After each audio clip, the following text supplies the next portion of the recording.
Oh, Do you see No, I someone? think. Oh my Do you God. see someone? Oh no. How are you guys? Good, good. Thank you. How about Okay, you? I'm fantastic. Thank you so much for joining in.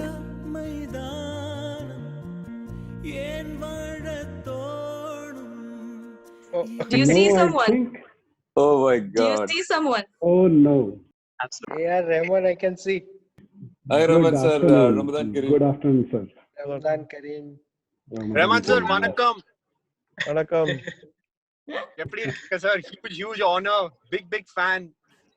Are Okay, you let me driving? introduce everyone here to Mr. Rahman. Mr. Rahman, my name is Lokesh. Along with me is Mariam. We are the radio presenters from City 1016, and we've been running a contest, by the way, on City 1016 for the biggest fans of you. Wow, man, wow. Once in a lifetime. You guys made my day. I never expected this, You made our life. That's what.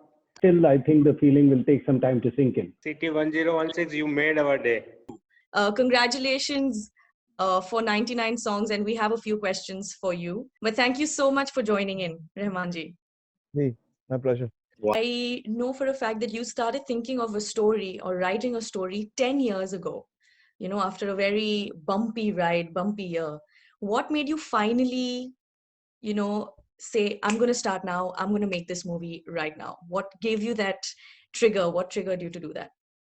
I think I have a couple of people, like there's a friend called Karan Grover who is part of my executive producer. So he actually he brought a story which I didn't like, and so I said I was supposed to, like, I don't like that story, so maybe I'll write my own story. And he said, you should do movies, it's so easy, I can get things he was the one who pushed me into all this. And so that's the story. Then when I was forced to produce a movie, I said, let me write my own story. And so this story came in. A couple of three stories came when everybody felt like we should do this one. Mr. Rahman, it's very interesting. A few years ago, you did an interview where you were asked, what is that one thing that you would like to change about the industry? And you said that the producers should trust their artists and let them perform. Now, when you're on the other side of the fence and you are a producer yourself, do you still stand by that statement, or things kind of change when you become the producer and are at the helm of things? No, actually, yeah, it gives you too much of freedom. Like, you being the thing, and also responsibility. Because if you mess up, you're letting down the whole team who's True. trusting you. They're trusting that, he's going to help us, help him, and he's going to take this ship ashore. Like, he won't let it drown in the sea.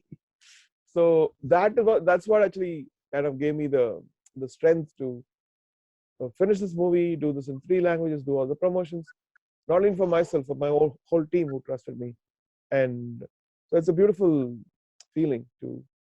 You also thought about during the shoot, why should people come and watch 99 songs? And you thought of doing something different every time. So could you give us that one example of a scene or a song that you worked on differently, keeping this thought in mind? Well, every movie, I feel like every director has their own chops of filmmaking and pulling people. And so if you copy anybody, then you become a mediocre. You become like a copycat of that. So everything derived from the script, everything derived from the original idea, as like a fairy tale. And also, what is that one thing you should do to make Indian films shine out? Because we are in this bubble of where we have this South Asian audience, and they're enough for us. How many films of ours has shined in the international thing? There was Enter the Dragon, the Chinese movie. Then there was Hong Kong movie, and there was so many other movies we've seen for other cultures. We've never seen an Indian movie like that. The movies which you saw about Indian culture is all made by foreign people, like Life of Pi, Gandhi, Slumdog Millionaire. Nice, amazing talents, but why can't Indian people do that stuff? This is my question. And to seed that thing into a thought and a film studio and aspire to do probably in the future. So that's what I'm doing. I'm collecting my team to see how can we do amazing things of art for the international audience and for the Indian audience. For the new emerging Indian, the opened up, free-thinking Indian people who are fed up with the same thing.